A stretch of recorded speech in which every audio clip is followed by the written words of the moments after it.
side of England and some western parts, southwest Wales, southwest England, we could see some lying snow as well. It is going to be a cold day, temperatures for many a little bit lower than today and feeling pretty raw indeed, despite the fact that there will be some sunshine around. Thursday's actually looking pretty similar to how we end Wednesday, really, sticking with that northerly wind, so showers in the east, the north and perhaps towards the west, and these could be falling as rain, sleet or snow over any modest higher ground. Into Friday, and after a very cold, frosty start for many, some rain's going to arrive later. Expect warm spells with the odd rude interruption. Box Boilers sponsors the weather on GB News. There's just 2 weeks left to see how you could win your Christmas this year paid for by us. First, we'll give you an incredible £30,000 in tax-free cash. Then we'll give you a further £10,000 cash to spend on all your Christmas presents, even the tree. Christmas lunch, that's on us too, with £1,000 in shopping vouchers to spend at your favourite supermarket. Finally, a GB News Christmas goodie bag. For another chance to win, text WIN to 63225. One entry costs £2.50 plus one standard network rate message, or text BONUS to 63225. 5 entries cost £5 plus one standard network rate message. Go to gbnews.com/win. Entries start at £2.50. Call 0903 686 3232. Calls cost £2.50 plus your network access charge, or post your name and number to GB17 PO Box 8690 Derby DE1 9TT. UK only. Entrance must be 18 or over. Lines close at 4 p.m. on the 28th of November. Please check the closing time if listening or watching on demand. Bold. They are under no illusion. Ray. Are you a human trafficker? Boundless. I've had enough of the nonsense, and I'm not afraid to say it. Don't get us on the BBC. Every weeknight, I tear through the headlines. The smell of gasoline. Should we be worried about it? From Westminster madness to cultural war chaos. What I'm going to do now is they are throwing things out the car as we speak. Get ready, Britain. Here we go. Patrick Christie tonight, weeknights from 9 p.m, only on GB News, Britain's news channel. Hi, I'm Michelle Dewberry, and my show is your opportunity to cut through all the noise and dive in headfirst to some robust debates. Ideas clash. Situation, isn't it? Because the failure is... You're deliberately avoiding my point. Nothing's held back. And if you think this is the end of it, wait for more. And we do not shy away from the difficult stuff. Sometimes I want to shake people and say, if only you understood. So join me on Jubes & Co. weeknights at 6 p.m, only on GB News, Britain's news channel. Mornings don't have to be tiresome, especially if you have the right company. Wake up to news as it happens, opinion and debate, and of course, a little bit of entertainment too. Because when the kettle's on, we're on. That's Breakfast on GB News, a show worth waking up for. Every morning from 6 a.m. Only on the People's Channel, Britain's news channel. We'll spread the news, you spread the word. From the school run to the home run, watch a new show for all of Britain. He can say whatever he wants. A straight-talking show where all voices are heard. And, you know, when are we going to stop talking about smashing the gangs and actually do it? With the stories that matter from every part of our country. There's a bit of a crash landing there for your Chancellor. Bold, fearless and standing up for you. That's me, Martin Daubney, 3 p.m. till 6 p.m, weekdays, here only on GB News. The People's Channel, Britain's news channel.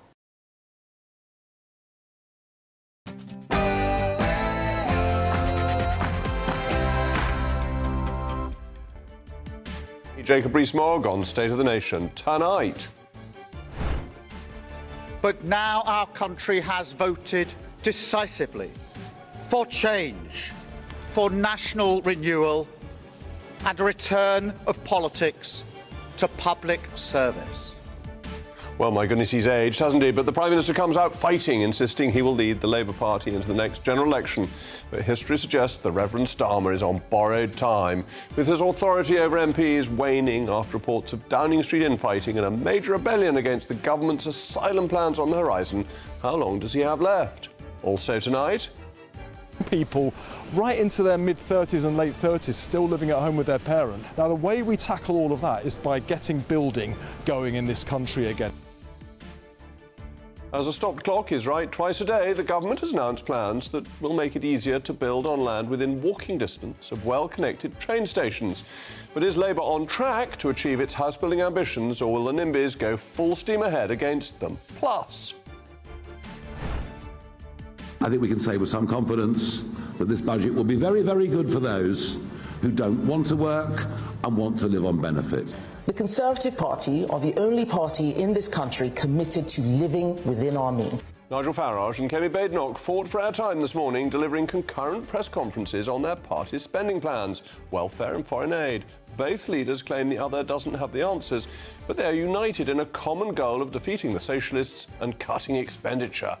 And since the Middle Ages, the Palace of Westminster has been the crucible of British democracy. Now, an effort to modernise could see MPs and peers ejected for 20 years. Is this restoration and renewal project a ruse for a constitutional coup? State of the Nation starts now.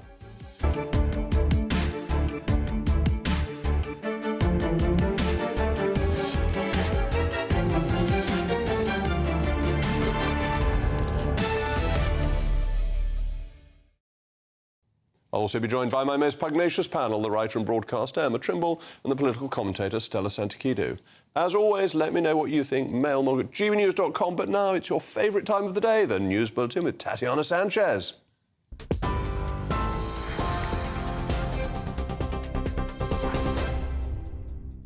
Jacob, thank you very much. The top stories. Nigel Farage has backed Shabana Mahmood's asylum crackdown after the Home Secretary told the Reform UK leader to sod off. Mr Farage told a Central London press conference today, rhetorically, we would agree with a lot of what she said. Frankly, I don't actually think that most of what she said will make any difference at all. And as for the gimmick, you know, we're going to take away people's watches and earrings. And I mean, this is just never going to happen. And rhetorically, fine. Following very many of the things that we've been saying for some years, but in practice, I doubt much of it will actually happen. It's as the Home Secretary unveiled one of the toughest asylum shake-ups in decades. She says she'll get her reforms through Parliament, despite anger from the Labour Party and unexpected backing from the Conservatives. Her plan brings in 20-year waits for permanent residency, tougher and faster removals, new visa bans and an end to guaranteed financial support. But critics warn the package is dystopian and inhumane. However, she says the package will restore order and control at the border. Meanwhile, net migration to the UK last year was 20% lower than previously thought, according to revised figures from the ONS. The difference between those entering and leaving the country has been revised down by 86,000 people, now stands at 345,000 in 2024. The driving factor behind the change is that more British nationals are thought to have emigrated in 2024 than initially recorded, with 100,000 fewer now thought to be living in the UK. Migration peaked higher than previously thought, according to the figures, adding 944,000 to the UK population between April of 2022 and March of 2023. A spokesperson for the Chinese embassy says accusations that China's trying to interfere with the UK's sovereign affairs are pure fabrication and malicious slander. It comes as a message that circulated to all parliamentary staff says the Chinese Ministry of State Security is using LinkedIn, recruitment firms and professional headhunters to make contact, gather information and build long-term relationships. Two individuals posing as recruiters have been singled out as operating at scale on behalf of Beijing, with MI5 warning others fake profiles are also being used as espionage fronts. Security Minister Dan Jarvis says the government will not tolerate covert and calculated attempts to interfere with the UK's sovereign affairs. Mr Jarvis announced a package of measures in the House of Commons earlier today to tackle espionage threats to the UK. And the US House has voted overwhelmingly to make the Justice Department release files related to Jeffrey Epstein. The US House voted 427-1 to compel the Justice Department to release all of its Epstein files. The bipartisan bill will now have to pass a Senate vote before President Donald Trump signs it into law. Earlier today, survivors of Epstein spoke at a news conference at the US Capitol, and Farmer saying they've suffered institutional betrayal for years. And those are the latest headlines for now. It's back to Jacob. Take the GB News family with you on any device. As long as you have an internet connection, tune into GB News anywhere on the planet or beyond.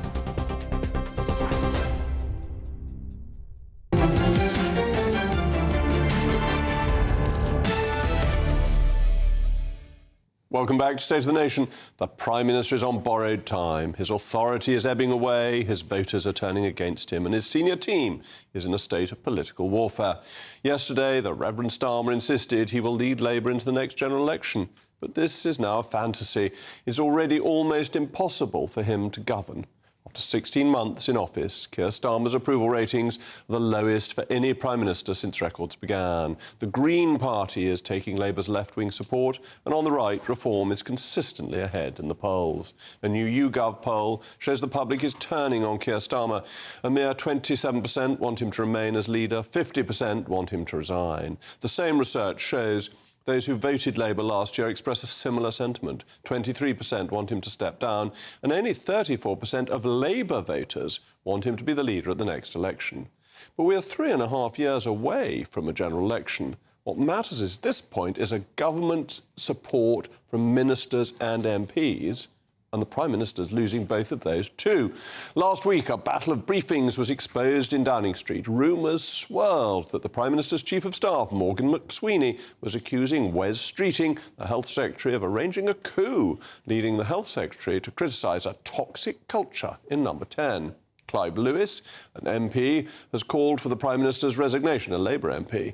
Now, mind you, he is a bit of a troublemaker. Anyway, there have been talk of up to 50 frontbenchers resigning if next week's budget doesn't go well. And regarding the budget, a series of leaks and drip-feeding hokey-cokey announcements has weakened the credibility of both Keir Starmer and Rachel Reeves. Next week's autumn statement is being touted as the moment to stabilise the economy. But instead, we can expect weak growth, unsustainable public spending and possible tax rises, despite repeated promises last year that that was it and they wouldn't be coming back for more. The situation is becoming untenable for both the Prime Minister and the Chancellor. U-turns are already in the pipeline and the fictional black hole changes every week. Then yesterday, the Home Secretary announced plans to overhaul the asylum system, tightening the grounds for asylum appeals, more frequent reassessments, allowing the Home Office to make decisions based on its own discretion. Stopping the boats was Labour's flagship election pledge by whatever they were going to do to the gangs, when they were going to smash the gangs. And it was the one on which the public will judge the Prime Minister. But in the process of fulfilling this, the Labour backbench rebellion has already begun.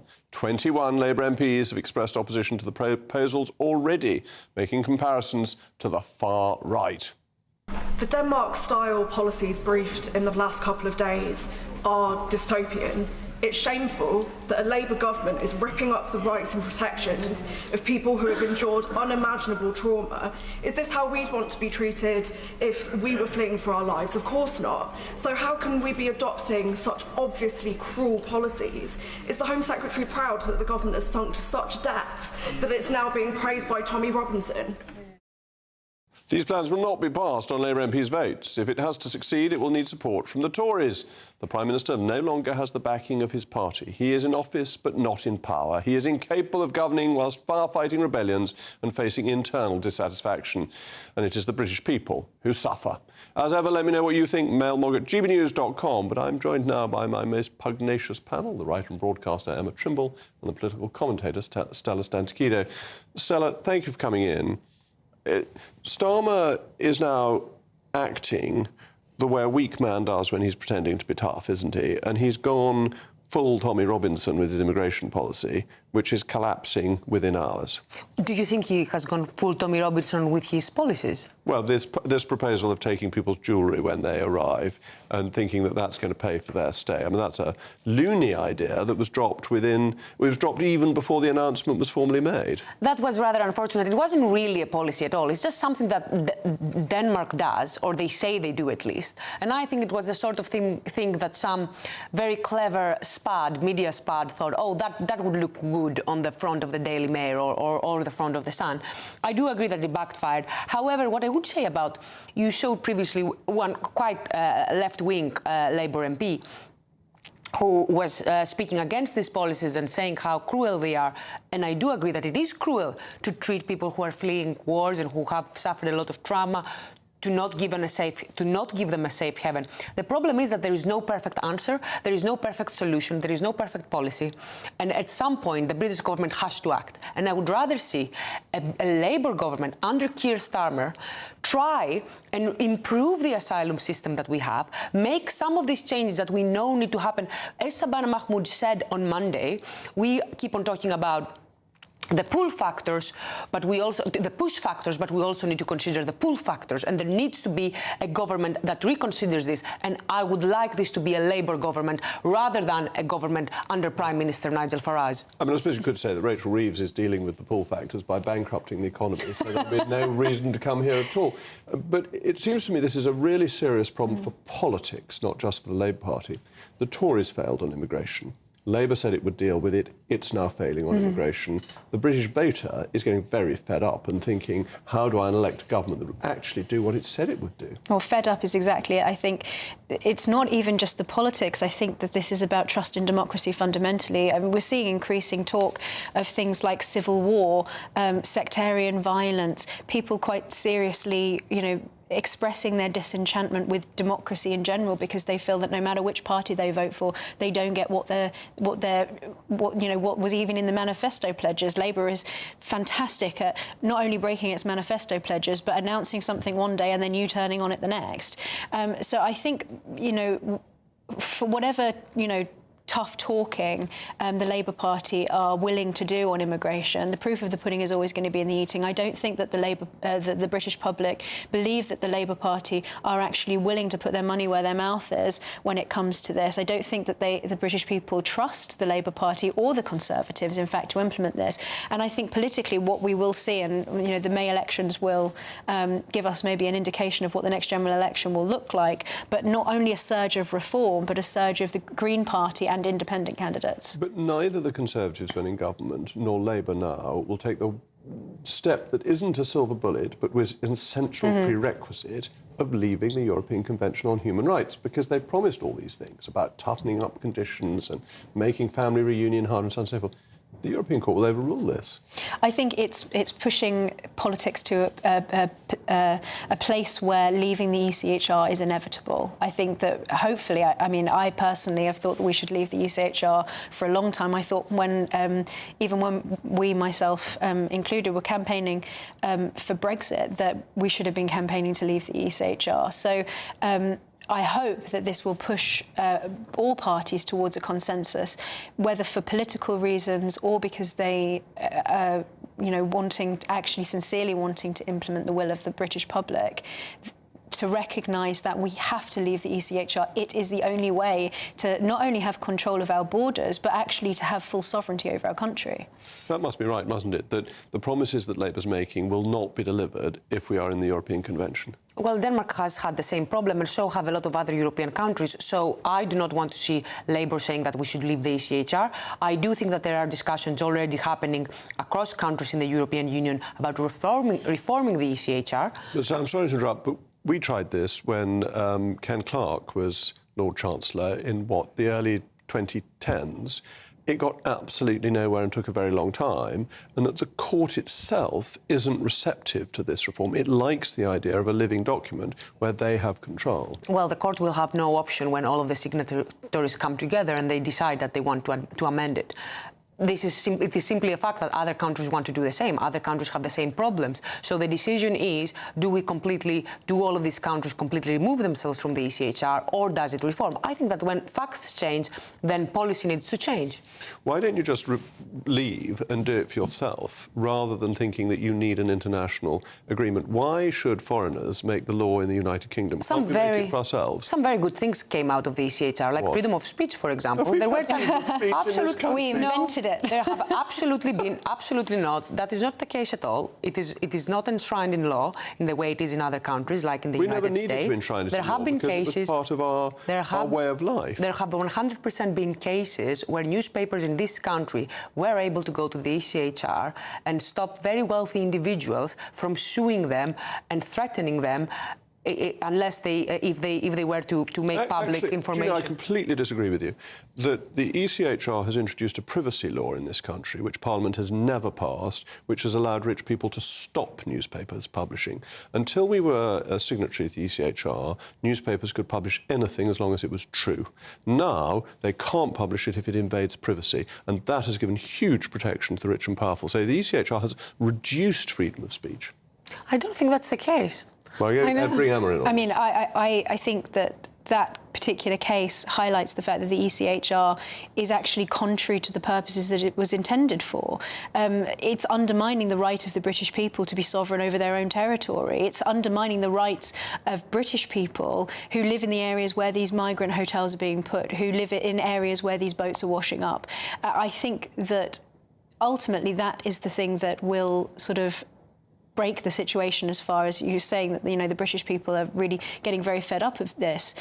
I think that, and historically, I mean, many of the rights and freedoms that have ended up in international documents and treaties or whatever, like the ECHR, come from the traditions, the English political tradition that we have had going all the way back to Magna Carta, or possibly even before. So I think the idea that we have to have these international courts in order to have our freedoms is just nonsense. We don't need that. We can have our rights secured by Parliament, and that's the way that it always was here, and that's the way it should be. Well, thank you very much to my pugnacious panel. In a moment.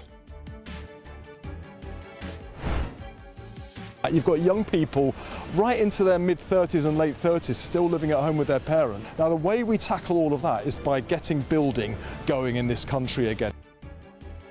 As a stop clock is right twice a day, the government has announced plans that make it easier to build on land within walking distance of well-connected train stations. But is Labour on track to achieve its house-building ambitions, or will the NIMBYs go full steam ahead in opposing them?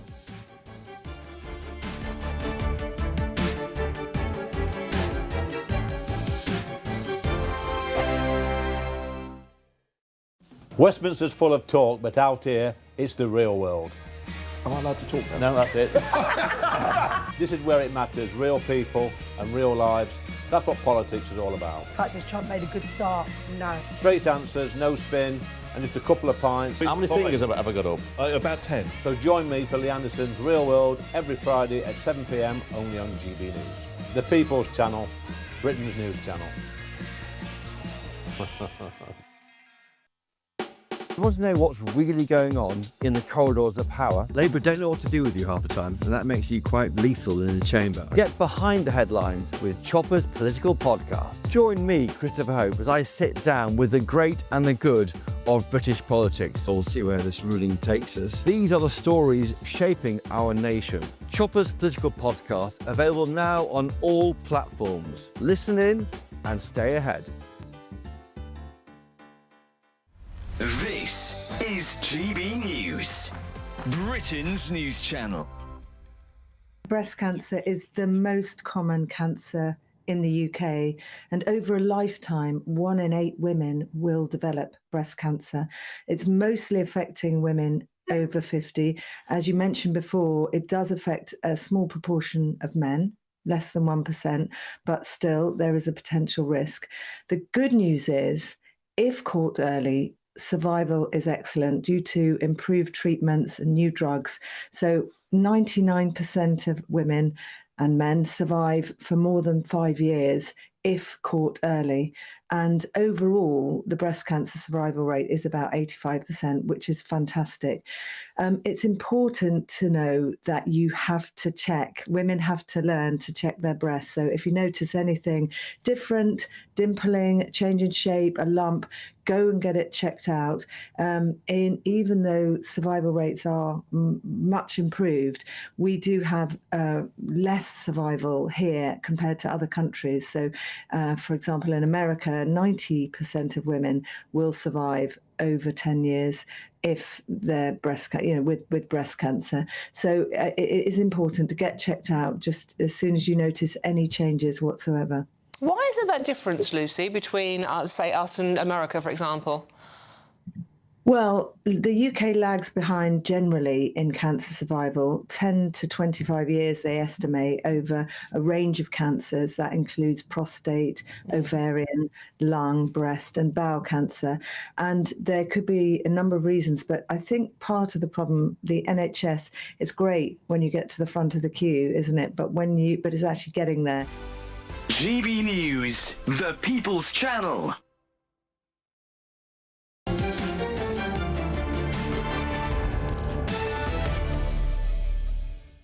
Well, welcome back. I'm still Jacob Rees-Mogg, and we were talking about more of Starmer's borrowing, this time borrowed time, and the mail mogs have come steaming in. Robert says, Dear Jacob, Starmer is weak and has grown weaker over the time he has been PM. Shabana Mahmood has no hope of expecting him to stand up and be counted when the fists fly over her immigration policies. Shabana Mahmood will be sacrificed to save his skin, the worst PM ever. And Morris says, it seems to me that too many Labour MPs, including ministers and the Prime Minister, put the success of their party ahead of the welfare of their country. How awful is that belief? And Alan says, I like this, Alan, it's very good, I like puns. It won't be a budget, it will be a budget. They'll bodge the budget and budge the budget. Anyway, as a stop clock is right twice a day, the government has finally produced a good idea. Indeed, so good, I think it was in a book I wrote called Raising the Roof with Radomir Tylikert a few years ago on house building. New homes within walking distance of well-connected train stations will now get a default yes from local authorities, including on the Green Belt. The Housing Secretary, Stephen Reid, spoke to GB News this morning. Got young people right into their mid-30s and late 30s still living at home with their parents because they can't find somewhere they can afford to rent or buy. Now, the way we tackle all of that is by getting building going in this country again. Now, where you've got train stations with very little development around them within the vicinity of towns or cities where jobs are available, why would we not want to build homes there? So is Keir Starmer's government finally on the right track, or will their plans fall off the rails at the hands of the NIMBYs? Well, I'm joined now by Head of Public Affairs at the Wildlife Trust, Matthew Brown. Matthew, thank you for joining me. Isn't this a really sensible way of invigorating house building, which we need, to have it near stations so people can commute in easily to their work, and that it's going to save the sort of open green spaces that people like me would like to see broadly protected, whilst also allowing people to own their own home?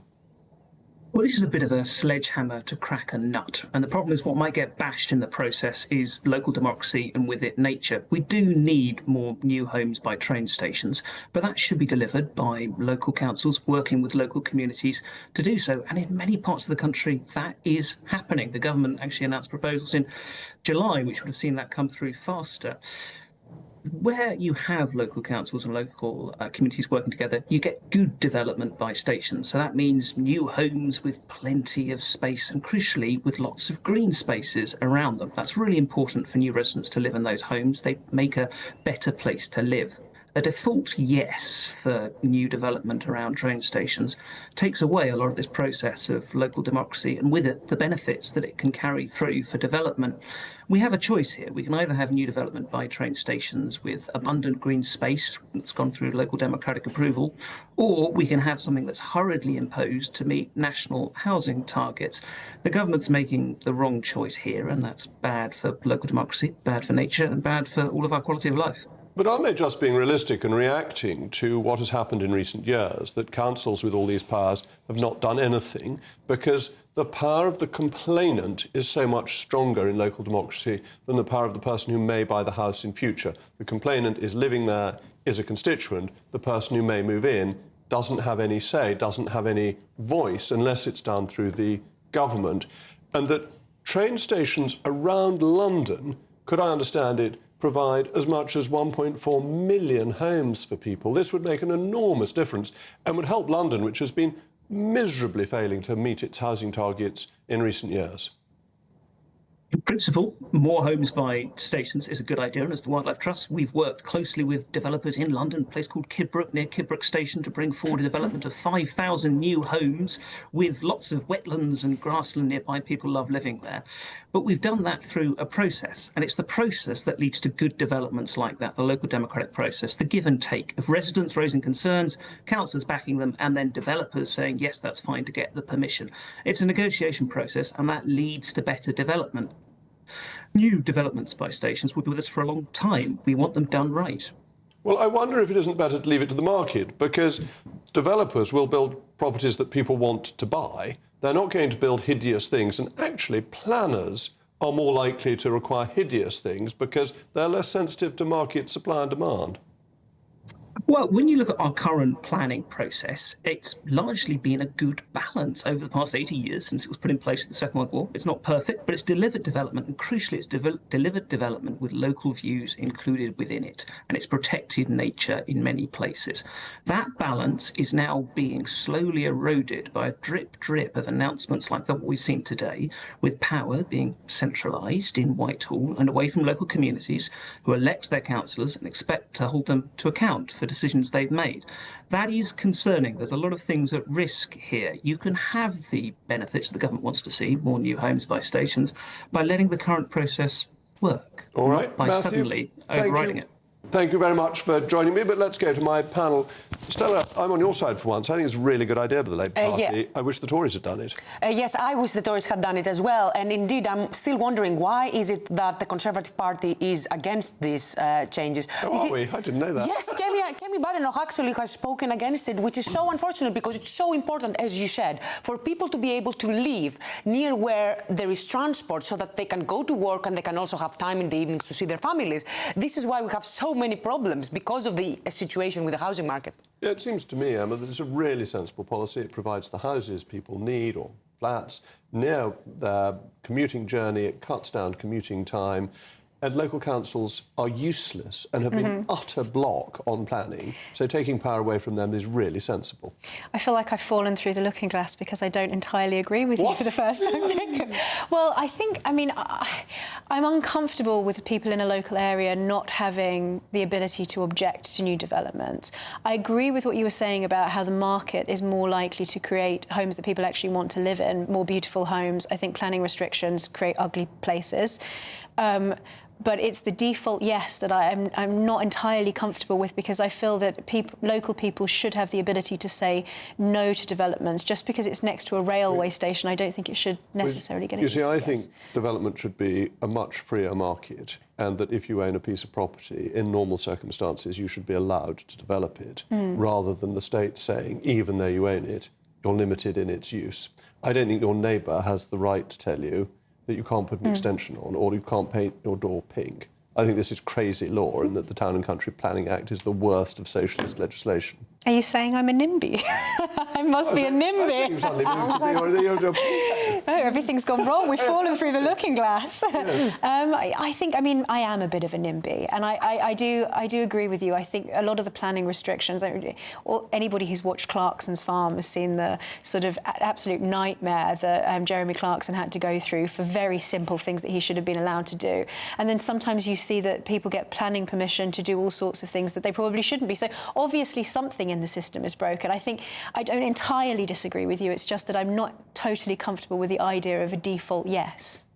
But that local councils are actually pretty useless. Their planning departments just haven't got things done, not just in the last few years, but in decades. But what have we achieved by having this system for such a long time? What we have achieved is that basically people who have enough money and time and energy to go through these massive appeal processes can reject any application that they want for something that doesn't suit their own interests. And whether that is because they don't like the look of the new development, or because this is not going to allow their own property to shoot up in value, that is harming future generations. Well, thank you very much to my panel. An unexpected discussion there, with the left being right and the right being left. Anyway, coming up in just a moment. I think we can say with some confidence that this budget will be very, very good for those who don't want to work and want to live on benefits. The Conservative Party are the only party in this country committed to living within our means. Well, it was very reassuring to see Nigel Farage had a shadow and Kemi Badenoch was delivering a press conference on their party's spending plans. Both leaders claim the other doesn't have the answers, but they're united in a common goal of defeating the socialists and cutting expenditure.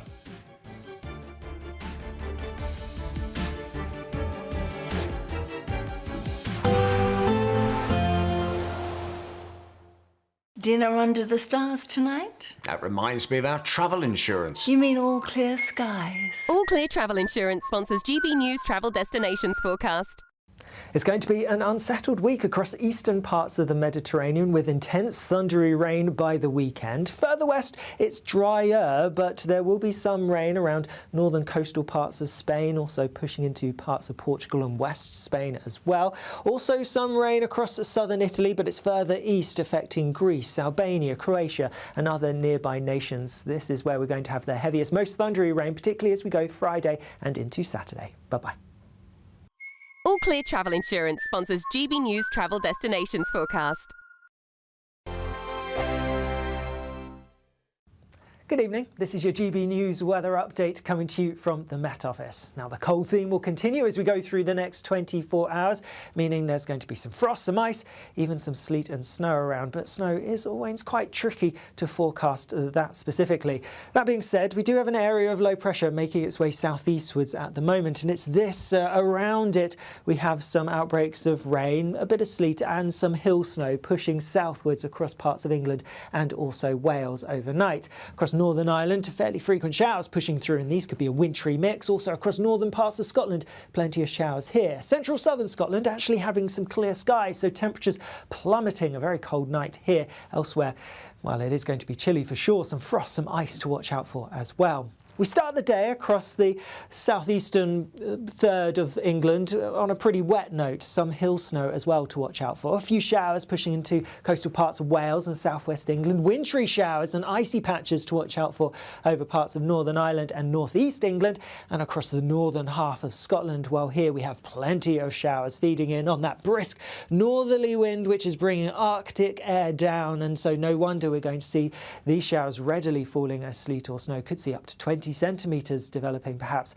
over some modest higher ground. Even elsewhere where we see those showers coming down both down the eastern side of England and some western parts, southwest Wales, southwest England, we could see some lying snow as well. It is going to be a cold day, temperatures for many a little bit lower than today and feeling pretty raw indeed despite the fact that there will be some sunshine around.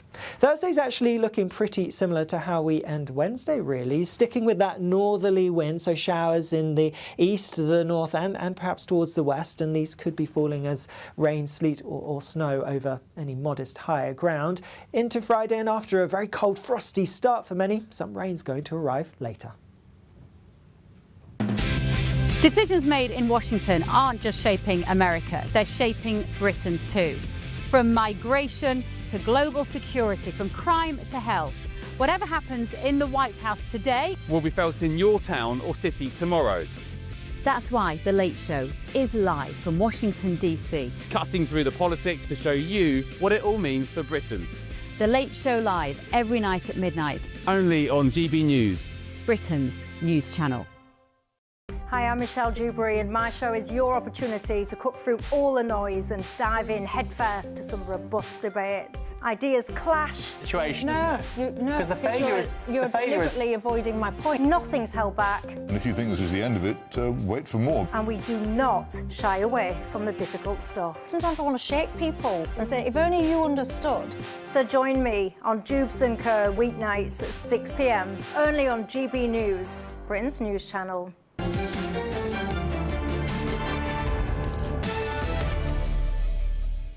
Well, a public apology. I'm not like the BBC. I apologise when mistakes happen. Apparently I said train station, which is American, which I didn't know, rather than railway station. We've had lots of mail mogs on the subject, so I will try and remember that it's the railway station, and it's certainly train lines, not the railroad. I don't like that one. Anyway, Nigel Farage and Kemi Badenoch spoke to the media today, outlining their visions for spending, welfare and public savings. Mrs Badenoch attempted to put the Conservative Party back in its traditional place of fiscal responsibility and sound finances. Farage and Zia Yusuf are holding a press conference on how they would save money. But in reality, they want to increase benefits by scrapping the two-child benefit cap. They just don't get it. None of these parties do. Absolutely. The Conservative Party are the only party in this country committed to living within our means. On the other side of Westminster, Nigel Farage gave his predictions for next week's budget. I say with some confidence that this budget will be very, very good for those who don't want to work and want to live on benefits, which is very different to a civilised society looking after those that are unable to look after themselves. But looking past the rivalrous rhetoric, it's clear the Conservatives and Reform are determined to deliver economic growth, stable finances and a welfare system that works. Is it time to lay down the cudgels and unite the right? Well, my most pugnacious panel is still here, Emma Trimble and Stella Santakidou. Emma, let me come to you first. This is obvious, isn't it? The state cannot afford what it is doing at the moment. It needs to cut back. Both Nigel Farage and Kemi Badenoch are saying that's what we must do. They should come together. Well, I think they're quite right in saying that if we continue going the way that we're going, we're on the road to bankruptcy. And the fact that the last time that Rachel Reeves raised taxes, that money, such a large chunk of that money went to funding public sector pay rises, and now the planned cuts have been ditched, and that the money that is raised in taxes is likely to go on increasing welfare. I think that the British people feel that they're being treated like a piggy bank. I mean, being asked to pay increasing amounts of tax while people are coming across the channel illegally and being put up at great expense, and people see that the way that their money is being spent on ridiculous foreign aid things like on child exploitation in Pakistan, which of course is a worthwhile cause, but whilst ignoring a lot of the child exploitation that has taken place in the United Kingdom. I think people are really sick of it. They feel that they're being abused in a sense, and that they're really struggling to make ends meet. They're struggling to pay their mortgages. Life is getting harder. Things are getting more expensive. They're being taxed up to their eyeballs, and they're getting much less for it. And I think, never mind the fact that this is economically, financially irresponsible, it is politically unsustainable. Stella, should we be more like Greece? Because Greece really sorted out its finances after the euro crisis. It cut public expenditure hugely and now lives within its means. What you have in Greece is extortionate inequality. You have a very tiny percentage of people at the very, very top becoming richer, while the rest of Greece has become a lot poorer, particularly the middle class. But the Greek economy is growing, people are therefore getting richer. I'm not sure how much of that... massively overspending. I'm not sure how much of that growth is good growth. I'm not sure how much of that growth is the kind of growth that gives people sustainable long-term jobs, and how much of that is just things that, as I said, are going to make the very, very rich richer. And I'm really troubled when I look at Nigel Farage, thinking that there is such a thing as cutting spending, looking at Dodge or however it's pronounced in the US, and thinking that you can replicate the same thing in the UK. And I'm really worried because we already have examples from local government where reform has had a lot of victories across the country, and they are really struggling to deliver on their promises. Lancashire is a very good example, where they have said that they need to find £100 million in savings, and £50 million from that needs to come out of adult social care. Now, obviously, adult social care is already massively restrained in this country, and in Lancashire, what this means is they're looking to close down 5 council-run care homes. And you have a massive campaign against these changes, and you even have a Reform Party member saying that his own mother is going to die if they do this, if they close down these care centres. So they are going to have to deal with reality in local government, and eventually they will have to do that with the electorate across the country. But social care in the UK is more expensive than in other countries. We seem to be spending more on getting the same thing. So there must be inefficiencies. It may be, if you look at the productivity figures in the public sector, since 1997, all our productivity has come from the private sector, whereas the public sector's declined. So the state is spending more money but getting less for it. That has to stop. The reason why productivity is easier to increase in the private sector and not not in the public sector is because the public sector provides, by and large, provides services. So it is very hard to get higher productivity from services because unlike, for example, an industry where you can use better technology to rise up productivity, social care is not something that you can get productivity out of. You can only spend that much time to give someone medicines, to take care, to clean someone. That is what higher productivity means, doing the same thing in less time. The Japanese are getting much higher productivity in social care by remote monitoring, by the use of AI, by the use of robotics. It is You cannot clean someone, you cannot give someone a shower using AI. You can't do everything, but there are a lot of things you can do, which we are not doing. And we're sort of taking the view, oh, there's nothing you can do, so we'll just carry on being inefficient. Yeah, I mean, in both in local government and in government in general, the inefficiencies are staggering. The sorts of things that money is being spent on is almost stomach-churning when you think about how much taxpayer money is going on things that that they shouldn't be. I mean, a lot of people have exposed the sort of woke waste that taxpayer money has been going to. I mean, one of the things that that Reform have pointed out, Zia Youssef in his column in the Telegraph pointed out that in 2015, 4 times as many EU citizens were claiming benefits in the UK than Brits claiming benefits in the entirety of the EU.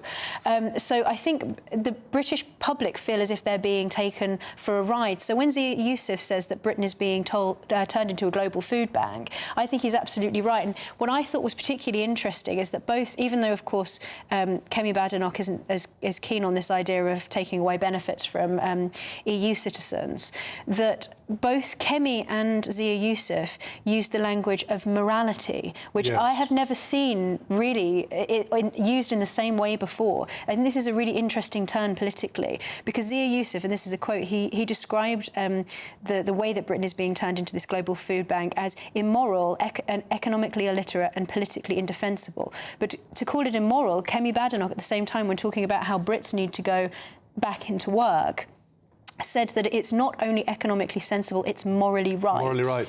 Well, I think that's fascinating. The reading at Mass on Sunday was St. Paul, second letter to Thessalonians, chapter 3, verse 10. If a man does not eat, does not work, neither shall he eat. Someone's been going to church. St. Paul was a hard-boiled egg. Anyway, thank you very much to my panel. In a moment, since the Middle Ages, the Palace of Westminster has been the crucible of British democracy. Now, an effort to modernise could see MPs and peers ejected for 20 years. Is the Restoration and Renewal Project a ruse for a constitutional coup?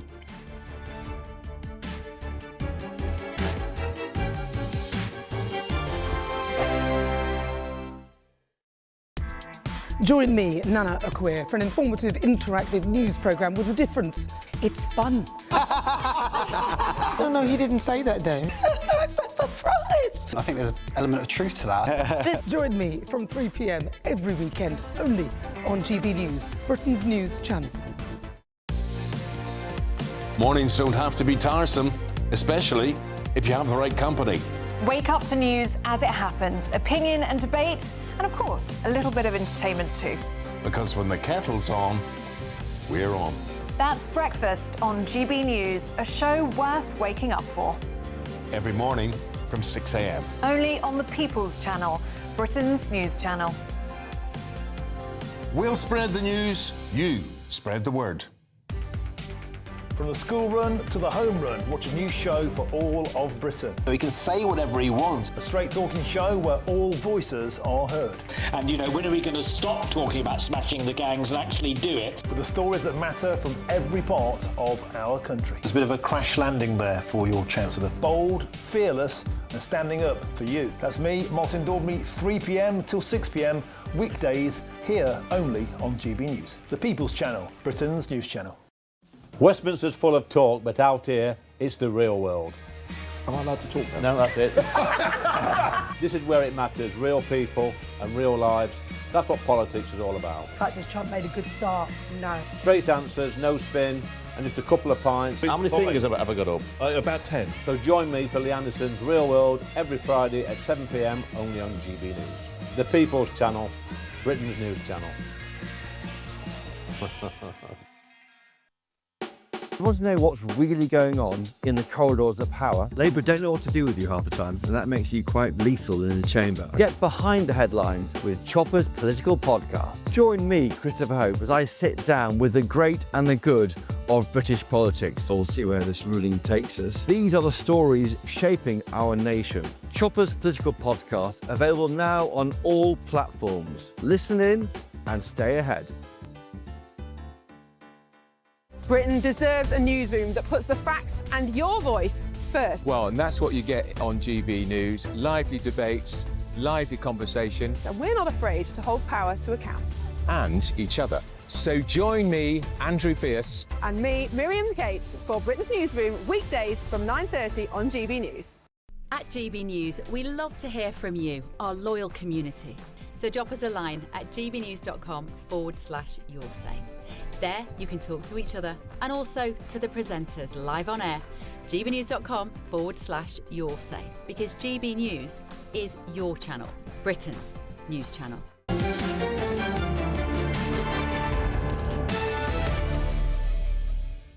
Since the Middle Ages, the Palace of Westminster has been the crucible of British democracy. But after a series of backroom deals, the government is apparently ready to remove MPs and peers from the centre of British democracy for up to 20 years, while billions of pounds of your money could be spent modernising it. Advocates for decanting argue it's essential for the upkeep of the parliamentary estate, but moving out risks severing the public's connection to its parliament, putting politicians into a soulless conference centre and letting the blob rule unchallenged. Are these necessary repairs or an affront to democracy? Well, I'm joined now by the most distinguished parliamentary sketch writer and Daily Mail columnist, Quentin Letts, for whom many years ago I was an intern. You were? Yes, very a long time ago. I wasn't. I was hopeless, but never mind. This is actually really important because of the Churchill line about we make our buildings and they make us. And Parliament has really made our form of adversarial constitutional parliamentary discussion. It has. It's very important. It influences what goes on there, and it also influences the way that we, the voters, look at our politicians. Since 1547, I think, Jacob, there have been parliamentarians sitting at Westminster. And when you were involved in these matters, there was a pretty successful pushing back against this idea of a full decant. A full decant means they're going to chuck out peers and MPs from Westminster for 20 years at least. Now, you lot pushed back against that and you pretty much neutralised that. But now, in the last few days, there have been some shenanigans behind the scenes, and Labour whips and parliamentary clerks seem to have allied and have outmanoeuvred the Speaker, Sir Lindsay Hoyle. Sir Lindsay is against the full decant, but the blob is very keen on it. The blob is very keen on it, and this is very worrying because the blob cannot run such projects. If you think of Big Ben, the Elizabeth Tower, that was meant to cost £20 million. It came in at £100 million. This project's already being costed at around £10 billion. So heaven knows how much it will end up being. And the House of Lords recently spent £10 million on a single door, on a new entranceway for Which was meant to be £3 million. Yeah. So the clerks are no good at running these sort of things. That is a given. But going back to what I was saying about the way that we, the voters, and we, the country, look at our parliament, we own this building, and we own it not just as, in the sense of owning the bricks and all that, but also emotionally. We consider Westminster to be the seat of our government. Now, if they move peers and MPs out, the peers and MPs will still sit, but they'll be sitting in sort of glorified call centres, basically, with things with low ceilings. It'd be worse than this building even. And as a result, they will get rid of a lot of the flummery and the ceremonial. We will feel less of an attachment to the place as a result. Well, you can't really have the King having the state opening of Parliament with the imperial state crown in the QE2 centre, can you? No, and they will want to get rid of a lot of that ceremonial. Now, they will basically be wanting to turn it into a glorified county council. And that will suit the civil servants, because civil servants rather resent the Houses of Parliament. First of all, because the Houses of Parliament will have more grandeur. But as a result of that, politicians go into the place and look around the great curlicued palace of Westminster and think, ooh, actually, I'd better not lie in this place, I'd better be a bit more careful about the truth of what I'm saying. They will not feel that pressure if they are in a glorified call centre. Well, I felt uplifted every time I went into Westminster Hall just by the thought that this hall has had every British political figure, English political figure, from the reign of William Rufus pass through it. That extraordinary link with our history that you couldn't get anywhere else, impossible to replicate. No, and this explains, I mean, that uniqueness explains why the British have, despite the miserable nature of many of our politicians, sorry about that, we still have a much deeper connection to our parliament than, say, the Spaniards do, or the French do, or the Germans, and other countries. Perhaps the only people who come close to us in their reverence for the parliamentary system are the Americans. The Americans. And therefore, and this partly explains Brexit, we have a greater faith in our institution than others do. But you're already seeing, before this decant, Westminster becoming more closed off. You see that terrible fence that has been put up outside the House of Lords to make it look like a prison. Horror. The difficulty for people to get in. I don't know if my viewers know that they have a right to turn up at Parliament on any day that it is sitting and ask to see their Member of Parliament. This is just a wonderfully open democracy. But the Commons authorities and the Lords authorities are making it less welcoming and want to keep the public out. Of course they do. They don't want to get the dirty, the filthy voters anywhere near them. And that fence that you talk about, it's a horrible thing. It looks like something out of Prisoner Cell Block H, and you expect the freak to appear somewhere and start bossing you around. It's a horrible thing, and it's the ugliness of it sort of is almost strikes me as on purpose to be a deterrent to the voters to come to their parliament, our parliament. This is our place. It does not belong to the clerks. Now, is there any hope? Because it seems to me that if I were Rachel Reeves, heaven forfend, that I would not want to spend 10, 20 billion pounds when the country is short of money on a vanity scheme for Parliament that is about undermining our democracy. We'd better make one point clear, is that repairs are needed. Oh, yeah, repairs. The Palace of Westminster is in a terrible But they've done a lot. They've done the roof, and it's structurally sound. People say it's crumbling. That's not true. It needs work on it, and it may need new electrics and new boilers, but it is not physically crumbling or sinking into the Thames. To answer your question, there is hope. I think that, first of all, the state of the Starmer government at the moment means that the backbenchers might not do what the parliamentary whips tell them, but also that this thing might just fall by the wayside as a project that is unaffordable, particularly with the finances being as they are at the moment. And also, Nigel Farage this week, on Sunday, in the Mail on Sunday, he was quoted as being opposed to the full decant. Now, that will shiver the timbers of the parliamentary clerks. They will look at the opinion polls and think, if Reform don't want to do this, perhaps we're not going to get it through in the end. If that lack of... If they sense they're not going to win it, they might not go for it. And they've already spent hundreds of millions on it, hopelessly, wasting time and not achieving anything. Yeah, and also the fact that GBNews viewers will now be in a state of complete sort of foolment about this. We will be up in arms. Anyway, thank you very much to Quentin. Now, for decades, we have been sold the image of Vikings guzzling mead before every raid. And although Beowulf, the most famous Old English poet, I remember it as a child, endlessly records mead drinking and even has the Danish Queen serving the mead cup to each of the king's warriors, historians now say it is a myth. In fact, Viking soldiers drank ale, and mead was a rare treat, more of a symbol than a staple. Its legendary status comes from mythmakers such as J.R.R. Tolkien, who must have been taken in by Beowulf. Yet today's mead enthusiasts are doing exactly what the Vikings themselves did, drinking to an age of heroism.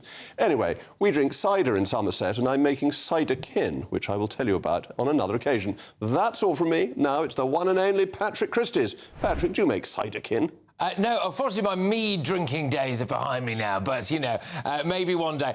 Look, loads on tonight. So the civil service now appears to be spying on people's tweets about immigration. Also, the Chinese spy machine is back in town. I've got Serene Duncan-Smith on that. Who better, of course. My praise for Shabana Mahmood's immigration crackdown yesterday has dissipated slightly. Now, I'm quite angry that Shabana Mahmood and people of her political ilk have let it get this bad. So we're talking about that. And apparently now councils are making people grit their own roads this winter. Come on.